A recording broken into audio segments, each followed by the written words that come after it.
Hey everyone, welcome to the class. I am Neha, your educator for HPSC and STAT PGT Economics. तो guys आज ये हमारा जो हम टॉपिक कर रहे हैं हमारा डिमांड एनालिसिस का लास्ट टॉपिक है, पार्ट 4 है।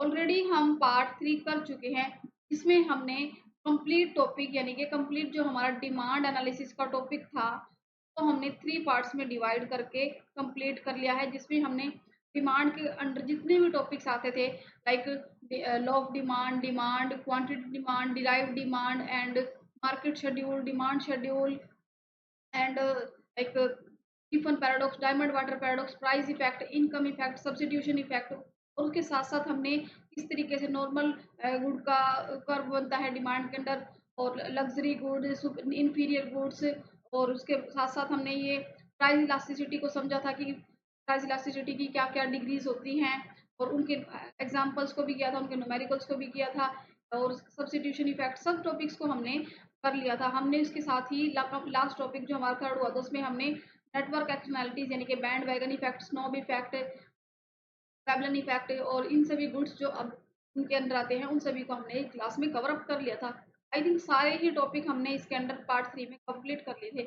ये जो हमारा आज का पार्ट 4 होने वाला है इसमें हम इन टॉपिक से रिलेटेड जितने भी हमारे क्वेश्चंस है उनको करेंगे। ये क्वेश्चंस वेरियस गवर्नमेंट एग्जाम्स में आए हैं लाइक DSSB, NVS, KVS और STAT, HPSC, UPPGT and UGC NET, इन सभी गवर्नमेंट एग्जाम्स में ये सभी क्वेश्चंस आए हुए हैं। इन सभी क्वेश्चंस को जो डिमांड के क्वेश्चंस हैं इन सभी को एक साथ कंपाइल करके मैं आपकी प्रैक्टिस करवाऊंगी, जो कि आपके एग्जाम के लिए बहुत ही हेल्पफुल होने वाले हैं और बहुत ही आपको काम आएंगे। देखिए सबसे पहले हम करते हैं question start from first question. Question क्या है, desire to have a commodity backed up by willingness. तो मतलब कि डिजायर है, इच्छा है, किसी पर्टिकुलर टाइम पे किसी कमोडिटी को खरीदने की इच्छा है, एबिलिटी टू परचेज और उसको खरीदने की क्षमता भी है, मतलब कि हम उस लायक है कि हम उस चीज को खरीद सकते हैं, कमोडिटी उस वस्तु को at a given price at a point of time. मतलब कि हमने पढ़ा था कि जो डिमांड है इन 3 एलिमेंट से मिलकर बनती है, विलिंगनेस टू पे, परचेजिंग, एबिलिटी टू पे प्लस बाइंग, मतलब कि हम उस खरीदने के लिए उसको खर्च करने के लिए पैसे देने के लिए तैयार है। तो उन सब चीजों से मिलकर डिमांड हमारी बनती है। तो यहाँ पर इन 3 चीजों को जब हम मिला देंगे तो ये हमारी क्या होगी, सप्लाई, यूटिलिटी, डिमांड या इलास्टिसिटी। तो ये हमारी हो जाएगी डिमांड। इसका आंसर हमारा हो जाएगा सी। तो the desire of a commodity at a given price at a given time, willingness का मतलब इच्छा, एबिलिटी टू पे उस चीज को खर्च करने की क्षमता, इट्स कॉल्ड डिमांड, इसको हम डिमांड कहेंगे। According to the law of demand as price increase demand decrease and vice versa. मतलब कि लॉ ऑफ डिमांड में हम क्या पढ़ते हैं, जैसे ही किसी वस्तु के दाम या कीमत बढ़ती है उसकी जो क्वांटिटी है वो कम हो जाएगी, उसकी जो मांग है वो घट जाएगी। तो लॉ ऑफ डिमांड में हमें ये बताता है। ठीक है, ये लॉ ऑफ डिमांड का हमारा डायग्राम है। क्वेश्चन सेकंड में क्या कहता है, which among the following statements is incorrect. इनमें से ये कुछ स्टेटमेंट्स दी हुई है ABCD, और इनको पढ़ के हमें बताना है कि कौन सी इनकरेक्ट है, कौन सी गलत है। If two demand curves are linear and parallel, linear क्या होते हैं, जो डिमांड कर्व इस तरह से बनता है वो लीनियर होता है, and parallel to each other, parallel क्या है, इस तरह से है, एक तरह के पैरेलल है, एट ए पर्टिकुलर प्राइस, एक पर्टिकुलर प्राइस पर, the coefficient of elasticity would be the same at on the different demand curves. और ये ऑप्शन है। और सेकंड है, but linear demand curve all the 5 forms of elasticity can be deficit. तो यहाँ पर क्या है कि एक लीनियर डिमांड कर्व में, जैसे कि लीनियर डिमांड कर्व हमारा इस तरह से बनता है, ठीक है, तो जितने भी इलास्टिसिटी के पॉइंट होते हैं ये, इनको हम दिखा सकते हैं, इलास्टिसिटी कैन बी डेफिसिट, उनको हम दर्शाया जा सकता है। बिल्कुल ठीक है, ये बी पॉइंट तो हमारा, लेकिन ए पॉइंट हमारा गलत है। मैं गलत है कैसे बताऊंगी ये भी बताती हूँ। इफ टू डिमांड कर्व्स, अगर 2 डिमांड कर्व लीनियर है एंड इंटरसेक्टिंग ईच अदर, एक दूसरे को काट रहे हैं, then coefficient of elasticity would be the same at different demand curves at the point of intersection. बिल्कुल ठीक है, देखो 2 डिमांड कर्व एक दूसरे को काट रही हैं तो उनका जो इलास्टिसिटी होगा अलग अलग डिमांड कर्व पर वो इक्वल होगा। बिल्कुल ठीक है। The price elasticity of demand is expressed in terms of relative not absolute changes, price and quantity demand.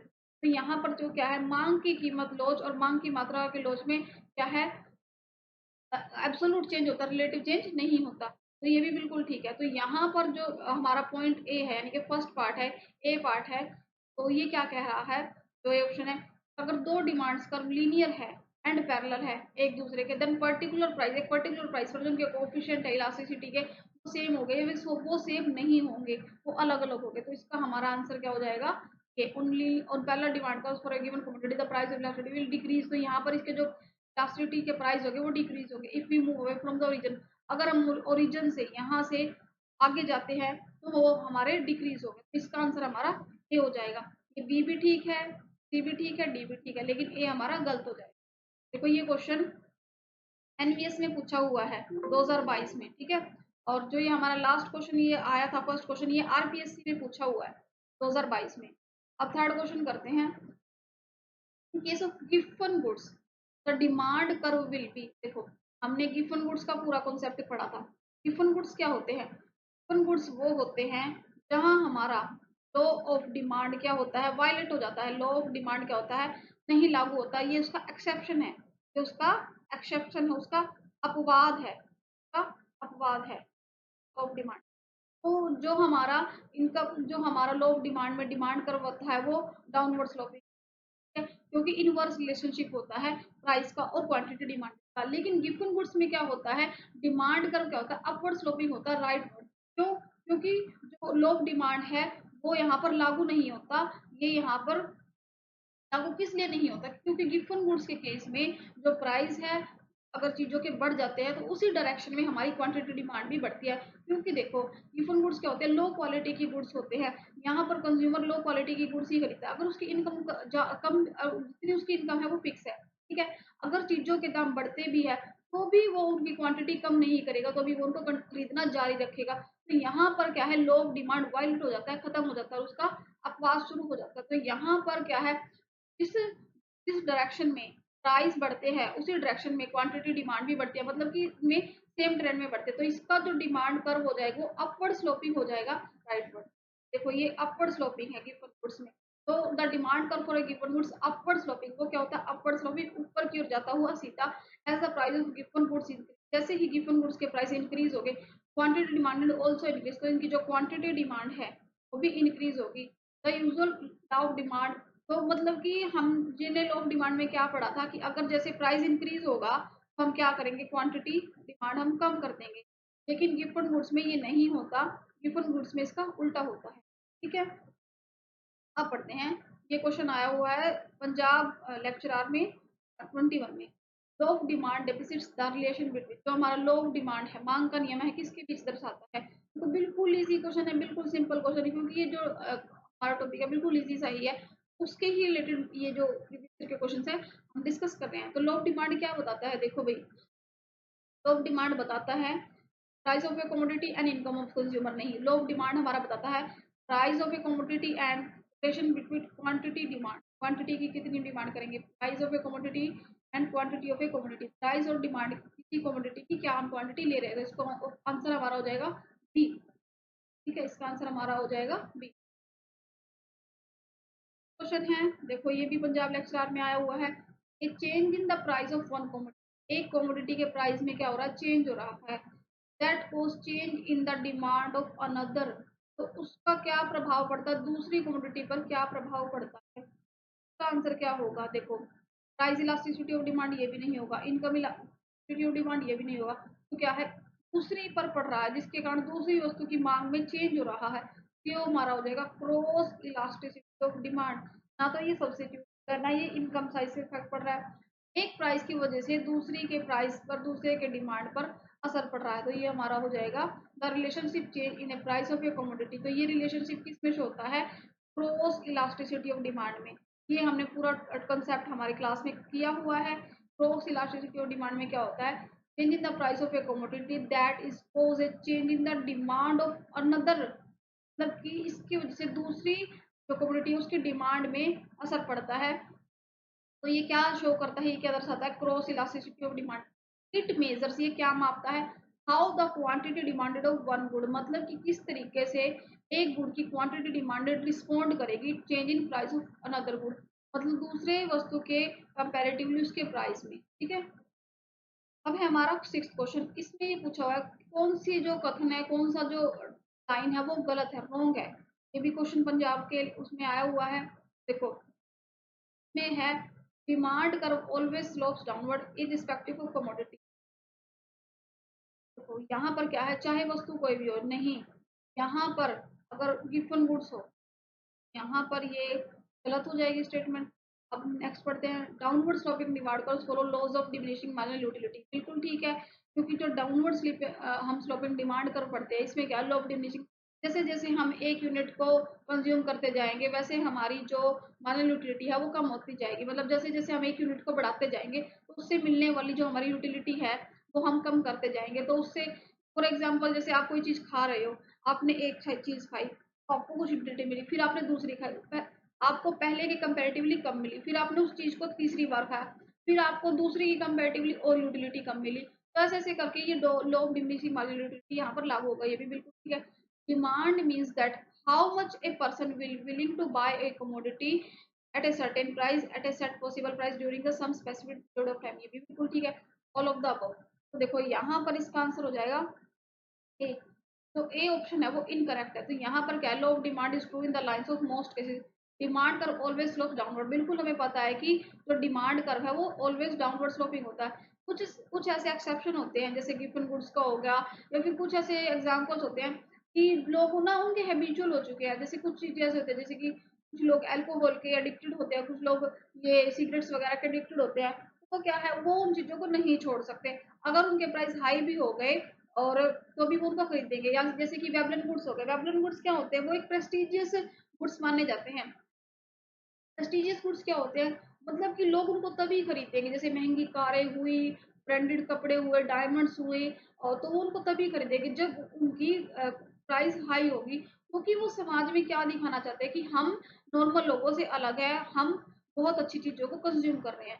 तो यहाँ पर इस स्टेटमेंट में फर्स्ट में कमोडिटी के अकॉर्डिंग ये प्राइस चेंज नहीं होता, बहुत सारे और फैक्टर्स की वजह से प्राइस भी चेंज होता है। ठीक है, इसका आंसर हमारा ए हो जाएगा। देखो गिब्बन पैराडॉक्स क्या कहता है, कहाँ पर कायम है। गिब्बन पैराडॉक्स क्या कहता है, when the demand curve slope downward, when demand curve is rising, when demand curve is horizontal, when demand curve is vertical. Gibbon paradox में क्या होता है, गिब्बन पैराडॉक्स क्या कहता है कि डिमांड कर्व है वो क्या है, राइजिंग है। यहाँ पर law of demand, Gibbon paradox में लॉ ऑफ डिमांड हमारा वायलेट हो जाता है, लागू नहीं होता। यहाँ पर क्या, Gibbon paradox hold the demand curve rising. तो यहाँ पर जो हमारे डिमांड कर्व वो इस तरह की हो, क्यों, क्योंकि प्राइस के अगर बढ़ने पर भी उपभोक्ता कुछ ना कुछ तो खरीदेगा ही। तो ये क्या हो गया, demand holds the demand curve rising up. ये देखो क्वेश्चन 8 है, when the following is not a shift factor of demand curve.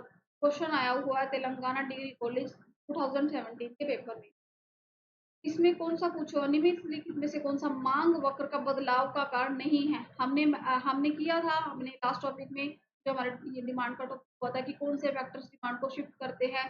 अब आगे शिफ्ट कब हो गई, बैकवर्ड शिफ्ट कब हो गई, मांग में कंट्रैक्शन कब होगा, एक्सपेंशन कब होगा। तो यहाँ पर देखो कौन सा फैक्टर नहीं है, नोट पूछा हुआ है, price of substitutes, price of the commodity under observation, income of the consumer, taste and preference of consumer, उपभोक्ता की रुचि और प्राथमिकताएं। तो देखो यहाँ पर इसका आंसर हो जाएगा factors that can shift the demand curve of goods and services causing a different quantity of demanded at any time given good changes in taste। अब देखो क्या होता है, बहुत सारे फैक्टर्स होते हैं जो डिमांड कर्व को इन्फ्लुएंस करते हैं। जैसे कि अगर वो उपभोक्ता कोई चीज को कंज्यूम कर रहा, अब अचानक उसका टेस्ट बदल गया, या फिर अब क्या है, बहुत सारे लोग क्या है उस चीज को फॉलो कर रहे हैं, तो हम भी सोचते हैं कि चलो हम इसको ट्राई करते हैं। या कंज्यूमर की इनकम क्या है, कंज्यूमर की इनकम के चेंज आ गया, या जो रिलेटेड गुड्स है उसके प्राइस में चेंज आ गया, और कॉम्प्लीमेंट्री गुड्स है उनमें चेंज आ गया, and exception about the future condition and prices. The price of a commodity under observation changes, quantity demanded will change along the same demand curve rather than causing shift। यहाँ पर क्या है, अगर देखो price of the commodity under observation, निगरानी में, मतलब कि अगर उन्हें लग रहा है कि इस चीज का प्राइस क्या है, इस चीज के प्राइस में फ्लक्चुएशन आ सकती है बहुत सारे कारणों की वजह से, तो यहाँ पर क्या होगा, डिमांड फैक्टर उसका ये आंसर हो जाएगा। क्वेश्चन है देखो, ये महाराष्ट्र सेट में आया हुआ है, महाराष्ट्र का सेट है उसमें आया हुआ है ये, अदर थिंग्स रिमेन कांस्टेंट। यहाँ पर हमने और चीजों को कांस्टेंट मान लिया, मतलब कि क्या है, सेट्रिस पेरेबिस की कंडीशन है, सेट्रिस पेरेबिस की कंडीशन है। If there is a successful advertisement, यहाँ पर एक हम सक्सेसफुल मतलब कि एक बहुत ज़्यादा कामयाब सफल विज्ञापन एडवर्टाइजमेंट जो हम टीवी पे देखते हैं, सोशल मीडिया पे देखते हैं, एफएम पे सुनते हैं, न्यूज़पेपर में देखते हैं, मतलब कि जो हम बार बार हम जैसे कि अब ऑनलाइन चीज़ें भी देखते हैं तो उसका भी हमारे फ़ोन में एक पॉपअप आता है, एडवर्टाइजमेंट करते हैं, वो उस चीज़ को बार बार एडवर्टाइज इसलिए करते हैं ताकि हमारी ध्यान उस पर बार बार पड़े और हम उस चीज़ को खरीदने के लिए अट्रैक्ट हो। तो successful advertisement campaign for a commodity, the demand curve for the same, उसका डिमांड कर्व क्या होगा, shift to left, shift to right, become positively stopping, become parallel to Y axis. तो देखो अब क्या है, बार बार हमें एडवर्टाइजमेंट दिख रही है, अब हम क्या करेंगे, हम सोचेंगे चलो कोई भी चीज़ है, अब बार बार हमारे पास उसी चीज़ का नोटिफिकेशन हमारे सोशल मीडिया हैंडल पे आ रहा है, उसी चीज़ का आजकल तो क्या है व्हाट्सएप पर भी इसके क्या आते हैं नोटिफिकेशन आ जाते हैं, ठीक है। और फिर हमें न्यूज़पेपर में भी वो देखने को मिल गया। दूसरा अगर हम एफएम रेडियो वगैरह भी सुनते हैं उस पर भी उसका वो जो एडवर्टीजमेंट है चल रहा है, टीवी पर भी उसका एडवर्टीजमेंट चल रहा है, मार्केट में भी हम जाए तो बड़े बड़े जो बिल बोर्ड होते हैं या फिर बैनर लगे होते हैं उस पर भी उसका एडवर्टीजमेंट चल रहा है। तो हम बार-बार क्या करेंगे कि अरे ये चीज़ तो इतनी फेमस हो रही है, चलो इसको खरीद कर देखते ही है। क्या होगा उसका डिमांड कब क्या हो जाएगा, राइटवर्ड शिफ्ट हो जाएगा। क्यों? क्योंकि ये इफेक्टिव एडवर्टाइजमेंट है। Effective advertisement campaign is conducted, it increase consumer awareness and create positive perception about the community. ठीक है, कंज्यूमर में ना एक अवेयर क्रिएट करेगा और एक पॉजिटिव परसेप्शन की चलो उसके अंदर एक क्या होगा कि बार बार मैं इस चीज को देख रहा हूँ, चलो मैं ट्राई ही कर लेता हूँ।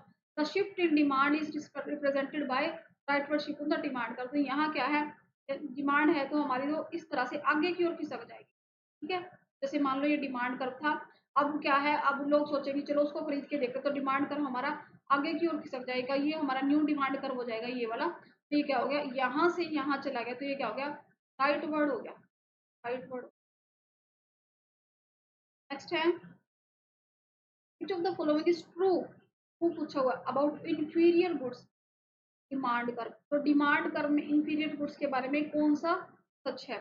Ordinary demand curve is steeper than the compensated demand curve, ordinary demand curve is flatter than the compensated demand curve, ordinary demand curve is the parallel to the compensated demand curve, ordinary demand curve is perpendicular to the compensated demand curve। तो देखो भाई ये question आया हुआ है 2020 में Haryana page test आया हुआ है। क्वेश्चन में क्या पूछा हुआ है, कौन सा जो कथन है, कौन सा जो लाइन है वो सच है इंफीरियर गुड्स के बारे में। तो इंफीरियर गुड्स क्या होते हैं, लो क्वालिटी के होते हैं। यहाँ पर हमें ये चीज़ समझनी होगी कि इंफीरियर गुड्स और गिफन गुड्स में क्या है, गिफन गुड्स में हमारा लो ऑफ डिमांड वायलेट हो जाता है, यहाँ पर हमारा गिफन गुड्स में लो ऑफ डिमांड नहीं लागू होता। लेकिन इंफीरियर गुड्स में क्या होता है, अब देखो अब इनकम कंज्यूमर है उसकी इनकम यहाँ पर बढ़ गई है, अब वो घटिया चीजें नहीं लेगा, अब वो घटिया चीज़ें नहीं लेगा, अब वो थोड़ी-सी अच्छी क्वालिटी की लेगा। तो यहाँ पर उसका क्या इफ़ेक्ट पड़ता है, तो जो ऑर्डिनरी डिमांड कर्व होता है, वो क्या होता है, स्टीपर होता है।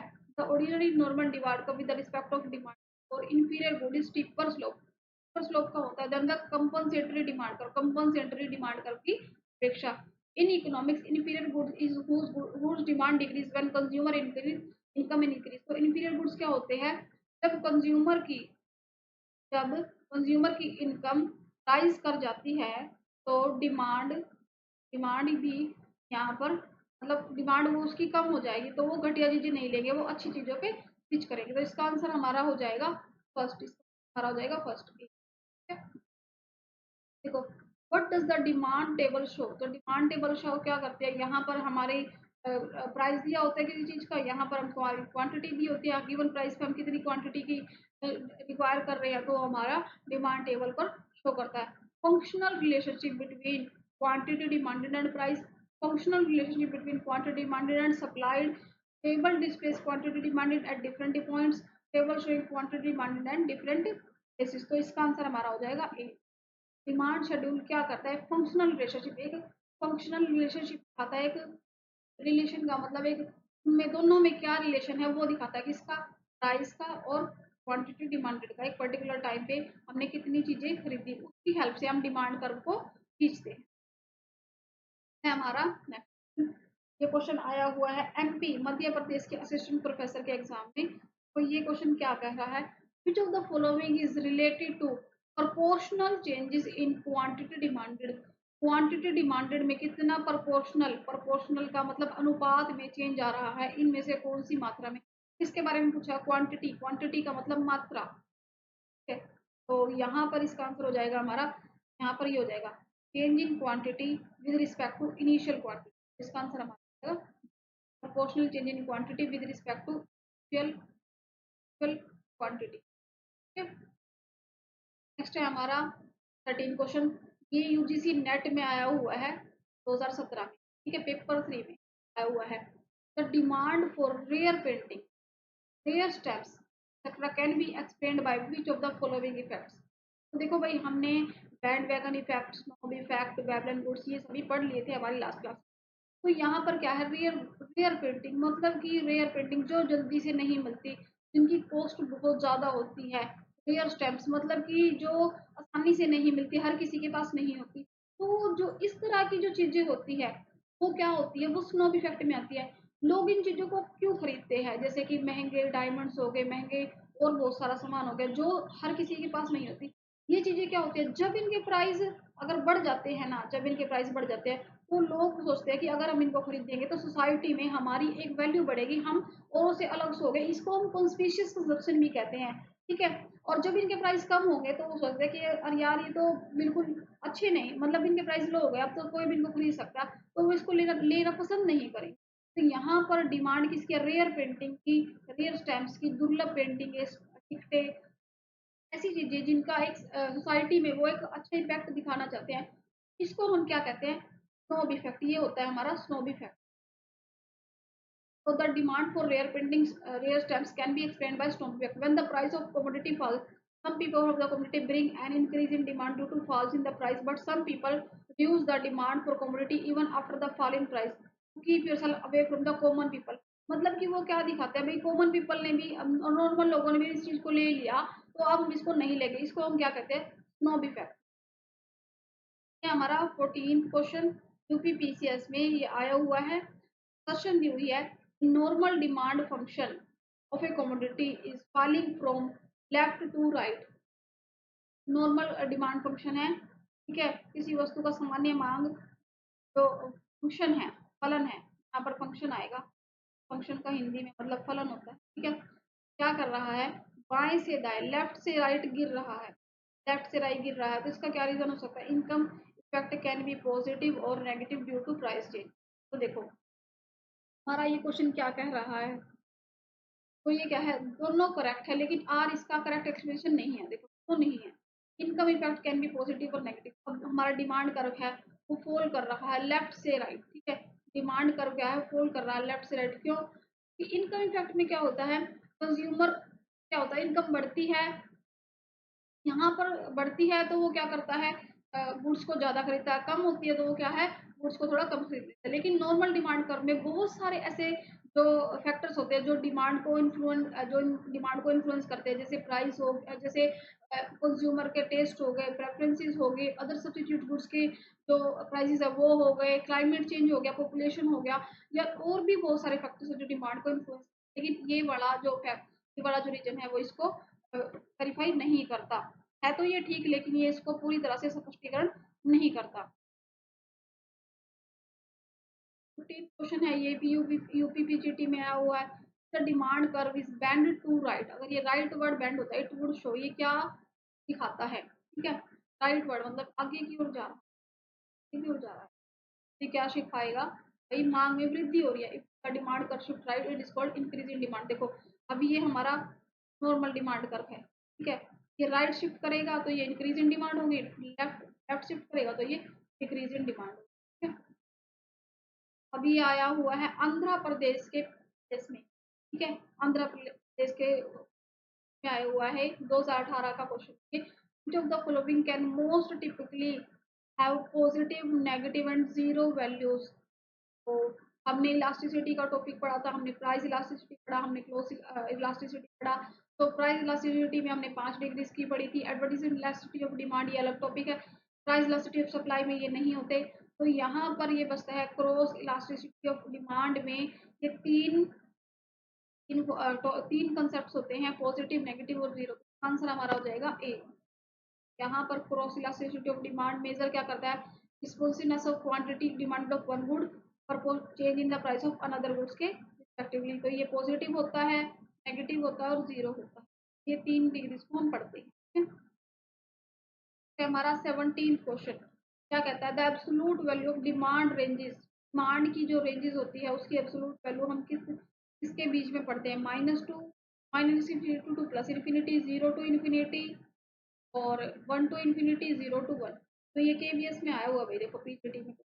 तो हम जब इलास्टिसिटी ऑफ डिमांड की डिग्रीज पढ़ते हैं तो उसमें हम 5 डिग्रीज पढ़ते हैं। हम 5 डिग्री पढ़ते हैं, 0 infinity 1 greater less than 1 greater than 1। तो इनको हम पढ़ते हैं, ये क्या होता है, 0 से लेके इन्फिनिटी के बीच में लाई करते हैं।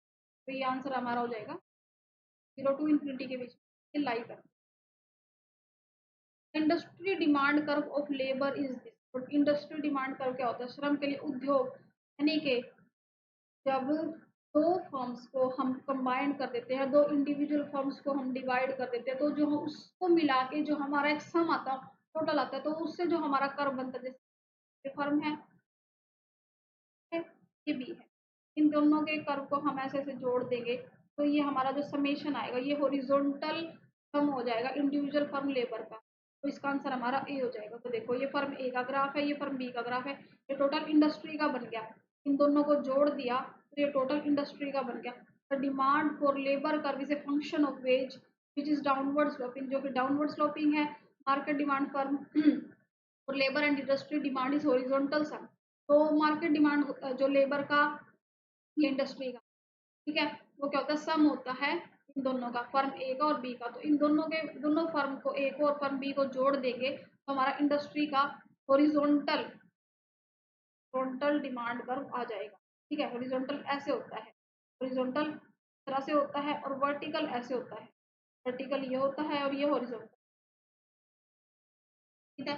Band wagon effect correspondence best which of the following. तो देखो बैंड वैगन इफेक्ट क्या पढ़ा था, बैंड वैगन इफेक्ट हमने पढ़ा था कि ये क्या है, यहाँ पर एक ट्रेंड सेट होता है, लोग उस चीज को फॉलो कर इसलिए करते हैं क्योंकि सभी कर रहे हैं। जैसे कि सोसाइटी में एक फैशन चल गया कि अब सभी को अब इस तरह की ड्रेसेस अच्छी लग रही है, अब सभी को ना जींस पहनने का शौक है, सभी येलो कलर की जींस का एक ट्रेंड चल गया, सभी येलो कलर की जींस को ही फॉलो करेंगे।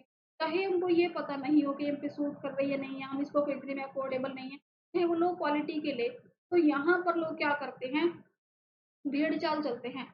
तो इसलिए करते हैं क्योंकि दूसरे भी इसको कर रहे हैं, तो हम दूसरों को देख के जब किसी चीज को फॉलो करते हैं तो ये बैंड वैगन इफेक्ट होता है। तो हमने दो एक्सटर्नैलिटी पढ़ी थी, band wagon effect and snob effect. तो बैंड वैगन इफेक्ट क्या होता है, पॉजिटिव नेटवर्क एक्सटर्नैलिटी होती है। बैंड वैगन इफेक्ट क्या होती है, पॉजिटिव नेटवर्क एक्सटर्नैलिटी होती है, ठीक है। तो when the quantity of food demanded consumer increase due to increase in purchase by others consumer, क्योंकि और भी उसको खरीद रहे हैं। The best example of positive externality is bandwagon effect. अब क्या हो रहा है, क्वेश्चन 20 है, ये भी आरपीएससी में आया हुआ है। Contraction of demand is the result of contraction, मांग में संकुचन हो रहा है, मांग सिकुड़ रही है यानी कि छोटी हो रही है। विस्तार का मतलब एक्सपेंशन का मतलब विस्तार, मतलब खींच रही है, आगे की तरफ बढ़ रही है। कॉन्ट्रैक्शन का मतलब संकुचन, ताकि कम हो रही है, सिकुड़ रही है। इसका क्या रिजल्ट होगा, आरपीएससी में ये क्वेश्चन आया हुआ है। तो कॉन्ट्रैक्शन कब होता है, decrease in the number of consumer, increase in the price of good concerned, increase in the price of the other goods, decrease in the income of purchase। तो देखो आंसर हमारा हो जाएगा B. Contraction of demand result in increase in the price of goods, price goods के price क्या हो गए हैं, इंक्रीज हो गए हैं। अदर थिंग्स बीइंग सिक्स हो, यहाँ पर क्या है, सेट्रिस पैराबिस की कंडीशन लग रही है, सेट्रिस पैराबिस की कंडीशन लग रही है। सेट्रिस पैराबिस क्या होता है, अदर थिंग्स यानी कि और फैक्टर्स को हमने कांस्टेंट मान लिया है, और फैक्टर क्या है उसको हमने कांस्टेंट मान लिया है। When demand increases due to fall in price, जब डिमांड इंक्रीज हो रही है प्राइस में और डिमांड इंक्रीज हो रही है और प्राइस में क्या हो रहा है, due to fall in price, price में कमी होने की, is called expansion in demand. When demand decrease due to increase in, इसका vice versa called contraction in demand, मांग में संकुचन हो जाएगा। अब ये है 21st क्वेश्चन। क्वेश्चन में क्या है, the proportionate change in quantity demand of x, मतलब कि वाई वस्तु की मांग की मात्रा में अनुपातिक परिवर्तन होता है, इस वजह से resulting from proportionate change in the price of X Y commodity. तो एक्स की वजह से इनमें दोनों में जो क्या हो रहा है, चेंज हो रहा है। तो ये क्या है, एक दूसरे की वजह से क्या हो रहा है, ये क्रॉस इलास्टिसिटी जो डिमांड होगा, एक कमोडिटी की क्वांटिटी की वजह से दूसरे के प्राइस में जो इफेक्ट होता है वो क्रॉस इलास्टिसिटी ऑफ डिमांड होता है। तो देखो the cross elasticity of demand refer to how responsiveness और elastic demand for one product with the responsiveness change in price of another. ये क्या होगा, cross elasticity proportional change in demand for a good की डिमांड में क्या change हो रहा है, proportional change in price of good B की। तो ये इसका फॉर्मूला इस तरह से हो जाएगा। आंसर हमारा हो जाएगा ए, क्रॉस इलास्टिसिटी ऑफ डिमांड, मांग की क्रॉस लोच, यानी कि हिंदी में इसको कहते हैं मांग की आड़ी लोच, मांग की आड़ी। और given goods price elasticity of demand. तो भाई हमने ये टॉपिक बहुत बार अच्छे से कर चुके हैं हम अपनी क्लास में। गिवन गुड्स क्या होता है, यहाँ पर लॉ डिमांड वायलेट हो जाता है, लॉ डिमांड नहीं लगता, ये लॉ डिमांड का एक्सेप्शन है, मांग के नियम का अपवाद है। क्वेश्चन आया हुआ है DSSB आया हुआ है शिफ्ट 2 में 2021। तो यहाँ पर जो गिवन गुड्स है क्या हो जाएगा, आंसर हमारा हो जाएगा डी। ये क्या है, पॉजिटिव है। इलास्टिसिटी प्राइस की क्या है, पॉजिटिव है। क्यों है, क्योंकि यहाँ पर मांग का जो वक्र है वो अपर स्लोपिंग होता है। Given good is a good that people consume more when it's price rise. जब प्राइस राइज हो रहा है फिर भी इसकी क्वांटिटी वो खरीद रहे हैं, दस violating the law of demand. यहाँ पर हमारा जो मांग का नियम है वायलेट हो जाता है, खत्म हो जाता है।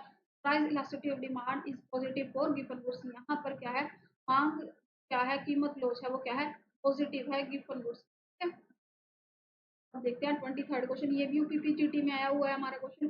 When the demand the total outlay of a good and the total outlay on good remain constant with the changes in its price then it is the case.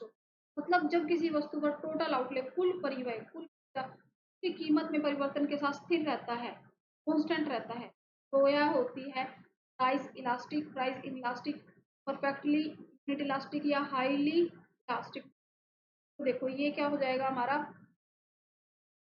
Total outlay of a commodity remain constant, constant स्थिर है, जो change in its price and then it shows the situation of. ये क्या हो जाएगी हमारी unitary elastic हो जाएगी। मतलब कि और जो हमारा टोटल खर्चा है वहां पर क्या हो रहा है, देखो कुल परिव्यय में उसकी कीमत में परिवर्तन के साथ, मतलब कुल परिव्यय में तो टोटल खर्चे में तो चेंजेस आ रहा है किसी वस्तु पर, कुल परिव्यय उसकी कीमत में परिवर्तन के साथ, मतलब उसके प्राइस में चेंज के साथ फिक्स रहता है। तो ये क्या होगा, यहाँ पर क्या यूनिटरी इलास्टिक है, मतलब चेंज नहीं हो रहा। तो ये क्या है, यूनिटरी इलास्टिक है। इलास्टिसिटी क्या है,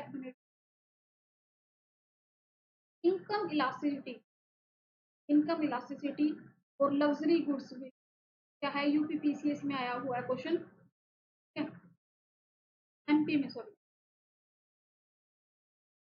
भाई, ठीक है। तो यहाँ पर क्या है, विलासिता, लग्जरी गुड्स क्या होती है, देखो भाई लग्जरी गुड्स क्या होती है, लग्जरी गुड्स वो होती है जहाँ जब कंज्यूमर अपने एक कंफर्ट लेवल से थोड़ी सी अच्छी गुड्स को खरीदता है। फॉर एग्जांपल, अब कंज्यूमर की इनकम बढ़ेगी, अब उसके पास कूलर है, वो क्या करेगा, एसी खरीद लो।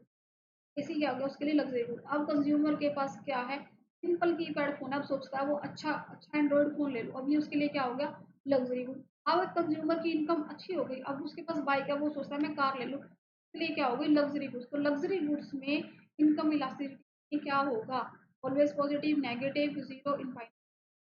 देखो आंसर हम हो जाएगा ऑलवेज पॉजिटिव। तो यहाँ पर हो जाएगा इसका answer always positive. Income elasticity for demand measure how quantity demanded goods correspond change in consumer income for luxury goods.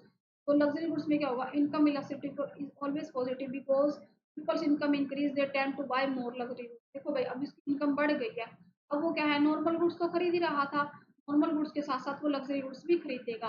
The demand is goods increase as a faster rate than income. Reflecting, ये क्या कर रहा है, positive effect reflect कर रहा है इसका income का और डिमांड फॉर लग्जरी गुड्स का। ठीक है, तो इसका आंसर हमारा हो जाएगा ऑलवेज पॉजिटिव, हमेशा सकारात्मक ऑप्शन है हमारा last question. The elasticity of rectangular hyperbola. ये क्वेश्चन आया हुआ है, यूपीपीसीटी में भी आया हुआ है और यूजीसी नेट में भी। देखो हमने इलास्टिसिटी ऑफ डिमांड की 5 डिग्री, उसमें हमने एक डिग्री की थी रेक्टेंगुलर हाइपरबोला, जहाँ पर हमारी हमने किया था इलास्टिसिटी जब हमारी 1 होती है हमारे इस कॉन्सेप्ट, जहाँ पर हमारा रेक्टेंगुलर हाइपरबोला था, मतलब कि जितना प्राइस में चेंज आएगा, जितना प्राइस में चेंज आएगा उसी के रिस्पेक्टिवली हमारा क्वांटिटी में चेंज आएगा।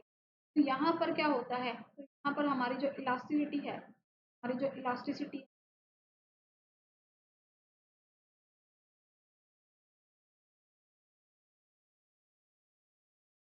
देखो भाई मैं एक बार ये आपको क्लियर कर देती हूँ। यहाँ पर जो हमारी इलास्टिसिटी है,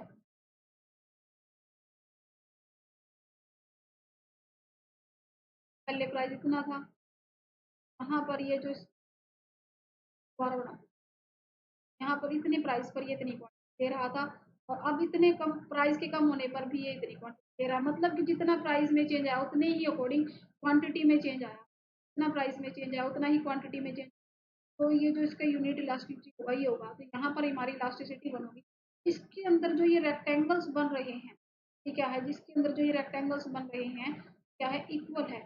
तो ये क्या है, इसको हम क्या कहते हैं, रेक्टेंगुलर हाइपरबोला। रेक्टेंगुलर हाइपरबोला क्या होता है, प्राइस में जितना चेंज आता है उसी के अकॉर्डिंग क्वांटिटी में सेम वेरिएशन में चेंज आता है। तो यहाँ पर हमारी इलास्टिसिटी क्या होती है, 1 होती है। यहाँ पर हमारी इलास्टिसिटी 1 होती है। इसके अंदर के जो रेक्टेंगल होते हैं वो इक्वल होते हैं, इसलिए इसको रेक्टेंगुलर हाइपरबोला है, मतलब कि आयताकार अति परवलय, आयताकार अति परवलय कहते हैं। तो इसका आंसर हमारा हो जाएगा ए। सच एज डिमांड करो whose price elasticity at one price is equal to unity but then the demand curve is rectangular hyperbola। तो आंसर हमारा हो जाएगा ए। भाई आज के ये हमारे क्वेश्चन होते हैं खत्म। आई होप आपको ये अच्छे लगे होंगे। ये हमारा डिमांड का टॉपिक, डिमांड एनालिसिस का टॉपिक कंप्लीट होता है। इसमें हमने ये प्रैक्टिस क्वेश्चंस भी कर लिए।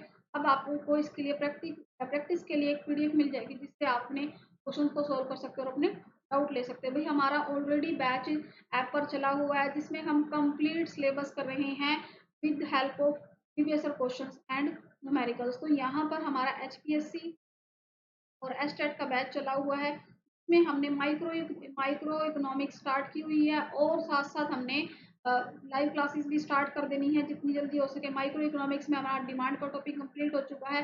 टॉपिक को हम बहुत ही डिटेल में सभी टॉपिक्स को कर रहे हैं, और साथ साथ हम एक भी ऐसा टॉपिक नहीं छोड़ रहे जो कि हमें बिल्कुल भी नहीं लगता कि वो एग्जाम पॉइंट ऑफ व्यू से इम्पोर्टेंट है या नहीं है। हम सभी टॉपिक्स को कर रहे हैं। जो टॉपिक हमारे सिलेबस में दिए हुए हैं वो तो कर ही रहे हैं, और जो सिलेबस में नहीं दिए हैं लेकिन एग्जाम पॉइंट ऑफ व्यू से इम्पोर्टेंट है सभी को भी हम कर रहे हैं। आई होप आपको ये क्लास अच्छी लगी होगी। इस चैनल को लाइक कीजिए, शेयर कीजिए। Thank you so much.